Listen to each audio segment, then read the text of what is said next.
გამიშო ხო გაიარა გამიშვი მუშაობ ადამიანო всё გაჩი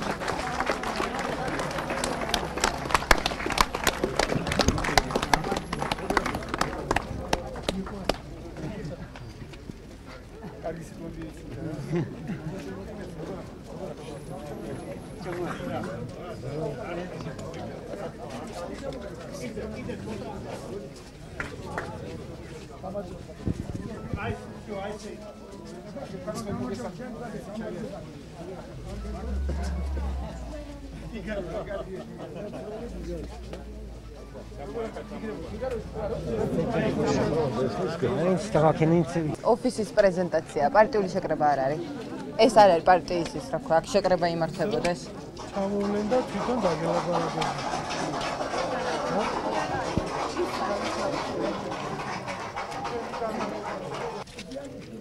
დაცვა ხარ? კომენტარს არ მოგეთ. არა, კომენტარი არ მინდა. თქვენი გეკითხებთ მე ხართ. რა მნიშვნელობა აქვს ამას? როგორ ჩემს თქვენთვის? იმიტომ რომ ერთი წუთი მომისმინე კარგად აღარ. მე ვარ ჟურნალისტი, ჩამოვიდი ამბის გასაშუქებლად და აქ ეზოში დასადგომად არ ჩამოვიდი. ალბათ გითხრეს რომ მე გააკეთებს კომენტარს, ხო? რას ნიშნავს მე გააკეთებ? კომენტარისთვის არ ავდივარ. კადრები უნდა გადავიღო და მოსახლეობასთან შეხვედრა. რას ნიშნავს მე რო დამთავრდება? ერთ წამ პრესამსახური გამოიყვანეთ იმისი.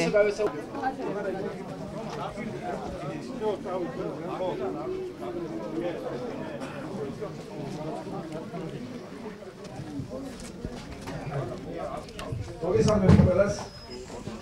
ძალიან დიდი მადლობა მოგზაურისთვის. ნელა არ გაწურეს.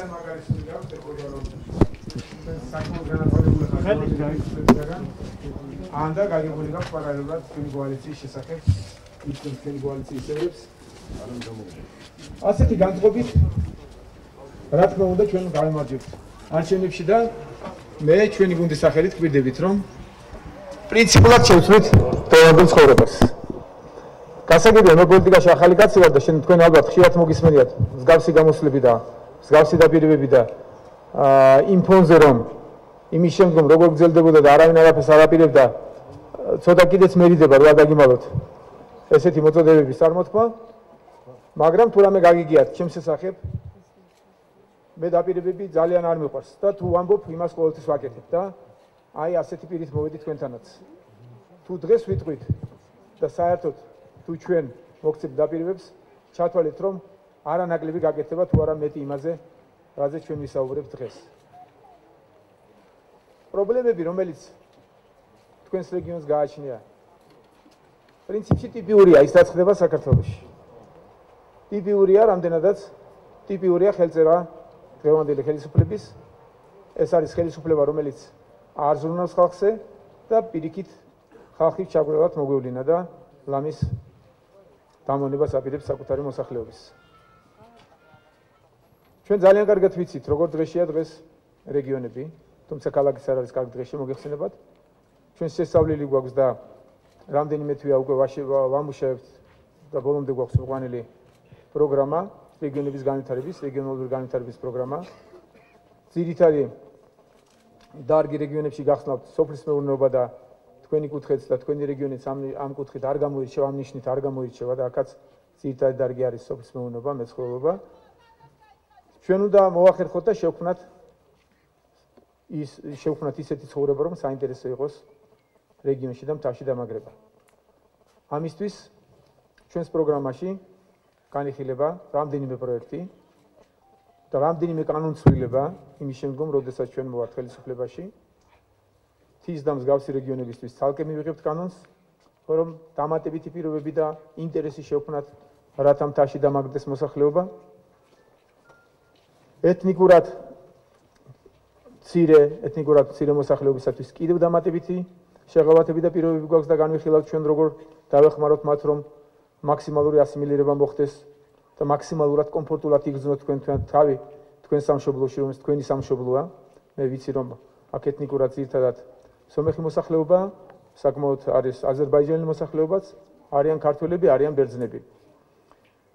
და სხვათა შორის თქვენი რეგიონი კარგი მაგალითია საქართველოს პატარა მასშტაბით თუ განვიხილავთ, რომ საქართველოში მუდამ იყო მეგობრული თანაცხოვრება სომხებთანაც, აზერბაიჯანელებთანაც, ბერძნებთანაც და კარგი იქნება რომ თქვენი რეგიონი ამ მხრივ სამაგალითო გახდეს და მაგალითის მიმცემი იყოს თუ გნებავთ იმ დაძაბულობის ფონზე, რაც ჩვენ კარგად ვიცით და განვიცით ყველანი, რაც ხდება დღეს აზერბაიჯანსა და სასულხეთს შორის.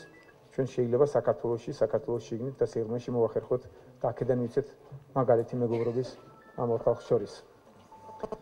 კონკრეტულად თქვენს რეგიონს რაც შეეხება, ძალიან კარგად ვიცი და დღეს დეპუტატს რომელსაც წარმოგიდგენთ, ეს კაცი ბრძოლობდა და ბევრი მიწები დაგებრუნა თქვენ. მეორე არა. აიგ მელტონიას თქვენ კარგად იცნობთ და იცნობთ ძირითადად იმით, რომ ეს კაცი არის სამართლიანობისთვის მებრძოლი. ჩვენ ამ ბრძოლას გავაგრძელებთ და მე კიდევ ვიცი, რომ რაც ვერ შეძლო აიგმა, შევძლებთ ჩვენ ერთად ყველანი და გავუგებარ ხალხზე, რომ არის მიწები გაწერილი, იმას ყველაფერს დავაბრუნებთ ადგილობრივებს, მოვახმართ ისე, რომ მათთვის იყოს გამოსადეგი და გამოსაყენებელი რეალურად. როგორ შეიძლება ასეთ რეგიონში წყლის პრობლემა არსებობდეს, სარწყავის პრობლემა არსებობდეს, ჩვენ ის კარგად ვიცით, რომ აქ უამრავი პრობლემებია და ძალიან მოკლე ხანში მოსვლიდან ჩვენ ნაბიჯ შევეცდებით, ყველაფერი ერთბაშად ვერ გაკეთდება, ეს გასაგებია, ნაბიჯ შევეცდებით, რომ ჩვენ ყველაფერი ეს გამოვასწოროთ და ხალხის სამსახურში ჩავაყენოთ. რაც შეეხება იმას, რომ და მთავარს, რაც ხდება ქვეყანაში და თქვენი რეგიონი ამით არ განსხვავდება და რითაც ჩვენ დავიწყებთ, რომ ყისიერად უნდა აღდგეს წვიმაც რო დაიწყო დავაჩქარებ, შეიძლება იქნებ არც გეღერდეს ბევრი საუბარი. წვიმაში რო და სამართლიანობის განცდა უნდა აღვადგინოთ ქვეყანაში სასწრაფოდ, თქვენ უნდა იგრძნოთ, რომ ეს არის თქვენი ქვეყანა, რომ ეს თქვენ გეკუთვნით და თქვენით უნდა და თქვენთვის უნდა იღწოდეს ხელისუფლება. მაქსიმალურად გავამაგრებთ და დავნერგავთ ადგილობრივ თვითმმართველობას, რათა თქვენზე კარგად არავინ არ იცის, რა გჭირდება თქვენ და როგორი განვითარება ჭირდება თქვენს ხარეს. და მაქსიმალურად მოვახერხებთ იმას, რომ თქვენ განსაზღვროთ თქვენი მომავალი და თქვენი ბედი. იმის ჩათვლით, რომ ის გადარიცხვები, რაც აუცილებელი იქნება დახმარების სახით ცენტრიდან, კანონი ახორციელებდეს იმას და არავინ ჩინოვნიკი, რომ თქვენ მათზე დამოკიდებული არ იყოთ. კანონით მიიღოთ ისაც გეკუთვნით ცენტრიდან გადმორიცხვები და დახმარებები და იმის შემდგომ თქვენ და თქვენმა არჩეულმა დეპუტატებმა, თქვენმა არჩეულმა გამგებელმა თუ სხვა სახელს დავარქვით მას, მეთაურობა ვინც იქნება რეგიონის ხელმძღვანელი თუ სოფლის ხელმძღვანელი, მასთან ერთად, ხალხთან ერთად განკარგოთ და განავითაროთ თქვენი მომავალი. არ ვიცი ხო მერიდება წვიმაა და შეიძლება ცოტა და შევამოკლა. სამართლიანობის განცდა დაბრუნდება მყისიერად, რასაც არ უნდა ბევრი ინვესტიციები და არ ჭირდება დიდი შრომა. ამას ჭირდება ნება მხოლოდ ზემოდან და ეს ნება ჩვენ გაგვაჩნია და ხელისუფლებას, რომელსაც ჩვენ მოვიყვანთ და წარმოადგენთ, მე პირობას გაძლევთ, რომ გათავისუფლებული იქნება ყოველგვარი კორუფციისაგან და ყოველგვარი ჩაგვრისაგან, რომელსაც დღევანდელი ხელისუფლება ახორციელებს საკუთარი ხალხის წინააღმდეგ. ჩვენ გვეყოლებათ ჭეშმარიტად დემოკრატიული სახელმწიფო, ჭეშმარიტად დემოკრატიული ხელისუფლება, ჩვენ გვექნება კანონის უზენაესობა, კანონი დაიცავს, ჩვენ გავამტკიცებთ და დავაფუძნებთ და განმტკიცებთ ადგილობრივ თვითმმართველობას, ჩვენ გვეყოლება თავისუფალი მედია და მოკლედ ჩვენ დემოკრატიული ინსტიტუტებზე დაფუძნებული ქვეყნის შემოვლებას ვაპირებთ, რაც საფუძველს შექმნის იმისას, რომ საქართველო გახდეს გაცილებით საინტერესო ვიდრე არის დღეს, შეიქმნას რეალურად საინვესტიციო გარემო, განხორციელდეს ინვესტიციები, ეს დამატებით ფულს მოიტანს რეგიონში და დამატებით სამუშაო ადგილებს შექმნის.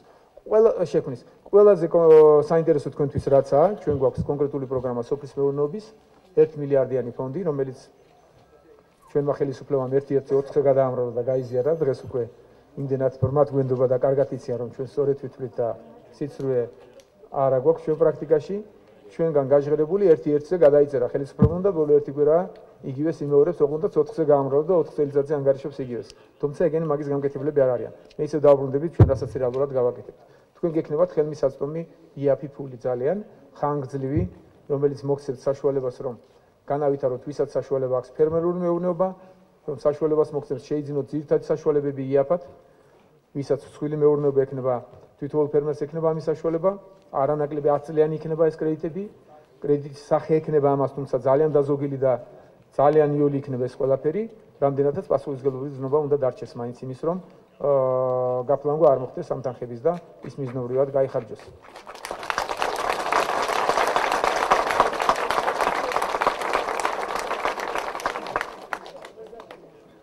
ყველას ექნება საშუალება, ვისაც ექნება ინიციატივა იმის, რომ განავითაროს და ააღორძინოს ნებისმიერი ტიპის მეურნეობა. სხვილი ფერმერული მეურნეობა თუ წვრილი გრაფული მეურნეობა და კოოპერაცია, რომელიც კოოპერაციაში იქნება რეგიონთან სხვადასხვა გადამუშავებელ საწარმოებთან. აუცილებელი იქნება გადამუშავებელის 1 ან 2 რამდენი საჭირო იქნება რეგიონისათვის საწარმოს დაარსება, რომ იოლი იყოს მოყვანაც, გადამუშავებაც და გაყიდვაც და ბაზრამდე მიტანაც. ამის პირობებს, ამის საშუალებებს ჩვენ შევქმნით ამ ფონდის მეშვეობით. კონკრეტულად თქვენ რეგიონს და თქვენ რეგიონზე რა იქნება საჭირო, ამას ადგილობრივ მოსახლეობასთან შეთანხმებით დავაზუსტებთ და რაც თავარია თქვენ გექნებათ თანხები, იოლი, ხელმისაწვდომი, თქვენ გექნებათ ტექნიკის შეძენის საშუალება, თქვენ პირველ 3 წელიწადში გექნებათ დახმარება სასუქების და ძალიან ჯანსაღი და მოსავლიანი თესლების მიღების. ამას ცენტრალურად გავაკეთებთ და გავუკეთებთ ორგანიზებას. გარდა ამისა, ჩვენი პრიორიტეტი გახლავთ ჯანდაცვა და თქვენ ალბათ მოსმენილი გაქვთ ჩვენი პროგრამის ნაწილი, რომელსაც მე ძალიან ხშირად ჩვენს გამოსვლებში ვაჟღერებ, რომ ყველა მოსახლეობას, ყველა მოსახლეს საქართველოს ნებისმიერ მოქალაქეს საშუალება უნდა ჰქონდეს ელემენტარული ჯანდაცვის მიღების.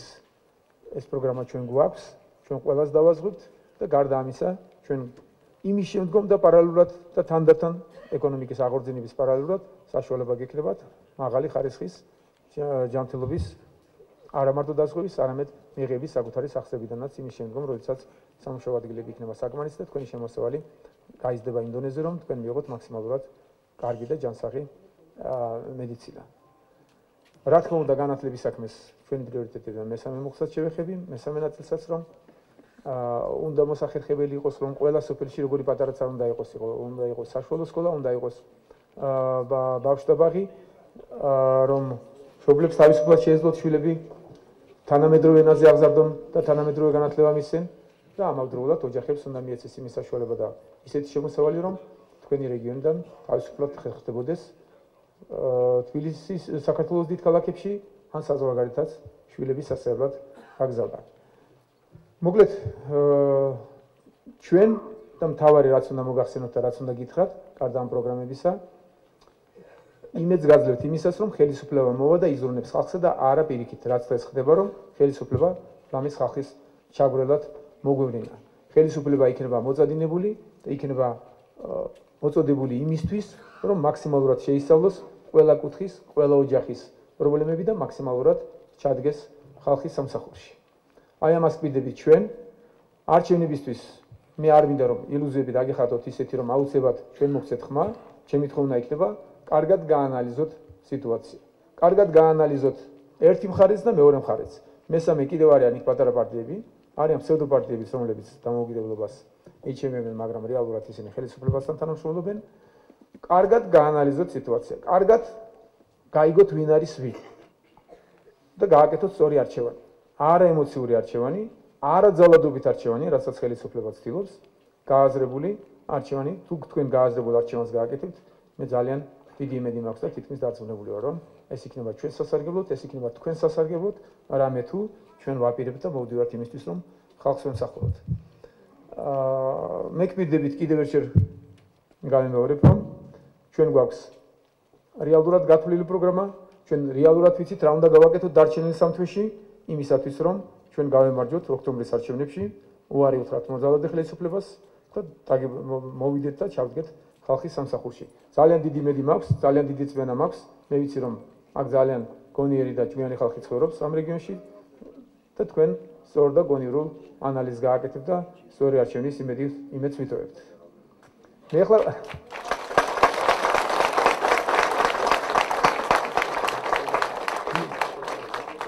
მე შევეცდები კითხვებისთვისაც დავიტოვოთ დრო, თუ თქვენ ამის სურვილი გაქვთ და სანამ კითხვების დასმის რეჟიმში გადავიდოდეთ, ან ვინმეს რამეს გამოთქმის სურვილი ექნება, მე წარმოგიდგენთ მაჟორიტარებს თქვენი რეგიონის, პირველ რიგში აიგ მელტონიანს, ქვემო ქართლის, მაგრამ თქვენი რეგიონის ძალკის მაჟორიტარ დეპუტატს, აიგ ჟორაზე მელტონიანს, რომელიც ჩვენ დაახლოებით ერთი ასაკის ბანდებით. თქვენ კარგად მოგეხსენებათ და მეც შესწავლილი მაქვს მისი ბიოგრაფია, ეს თქვენი შვილია. ამ რეგიონში გაზრდილი, აქ დაამთავრა სკოლა, აქ მოვიდა, გაიარა ყველა საფეხური, კომუნალობის თავმჯდომარე, გამგეობის თავმჯდომარე, დეპუტატი, ყველაფერი კარგად იცის, ნაბრძოლი კაცია. იცით თქვენ რომ მას ხალხს ეზრუნვა რეალურად შეუძლია ამან ესის დაამტკიცა და ამის მაგალითებიც არსებობს. მე მგონი რომ ძალიან ღირსეული კანდიდატია და ალბათ ხარს დაუჭერთ თქვენ და ჩვენ და მოახერხოთ რომ ჩვენმა კანდიდატმა ამ რეგიონში გაიმარჯვოს და წარმოადგინოს ეს რეგიონი და მაქსიმალურად მოგემსახუროს თქვენ, რამე თუ აქ გაზრდილი შვილი ეს და კარგად იცის თქვენი პრობლემები და უკეთესად ამას ვერავინ ვერ მოახერხებს. მიულოცოთ მაგალითად კიდევ ერთხელ მოგმარჯვება გადაიხადოთ და მე მგონი რომ გაამართლებს, ამდენადაც ამას აქვს შესანიშნავი ბიოგრაფია. თქვა შორის ერთი ასაკისავად ჩვენ დაახლოებით 1 წლით უფრო ხარ ჩვენზე და ჩვენ ერთად ხელჩაჭიდებული კიდევ შევძლებთ რომ მოახერხოთ ახალი ცხოვრება, ახალი სულისკვეთება შემოვიტანოთ და ჩვენ ეს უნდა გავაკეთოთ ერთად. მე თქვენის ნებართვით თქვენ რეგიონის ქვემო ქართლის მაჟორიტარებს ეხლა თავისუფლებას მიცემ დაგვიგროვდა და დრო გაგვივიდა ისე რომ ძალიან ცოტა ხალხს მაჟორიტარები წარდგენილი, რამდენადაც თქვენთან ვარ სტუმრად ქვემო ქართლში პირველად ვისარგებლებ მე და ქვემო ქართლის სხვა მაჟორიტარი დეპუტატებსაც წარმოგიდგენთ. თქვენთვის შეიძლება იმდენად საინტერესო არ იყოს, თუმცა საინტერესო უნდა იყოს რამდენადაც თქვენი რეგიონის და საქართველოს მთლიანად უნდა მოახერხოთ ჩვენ რომ ერთი მიმართულებით და ერთი სულისკვეთებით მოვიდეს, ერთნაირი ხალხის და ერთნაირი მოაზროვნე ხალხით მოვიდეს, რომლებიც ხალხს მოემსახურება. თეთრ წყაროში ჩვენ ვასახელებთ მამუკა აბოლაძეს.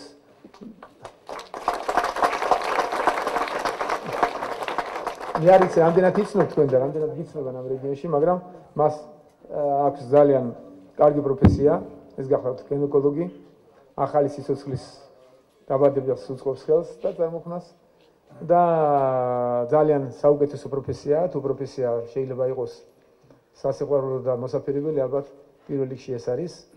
რამდენი ახალი სიცოცხლე ალბათ დაუჭერია ხელში მეუღია და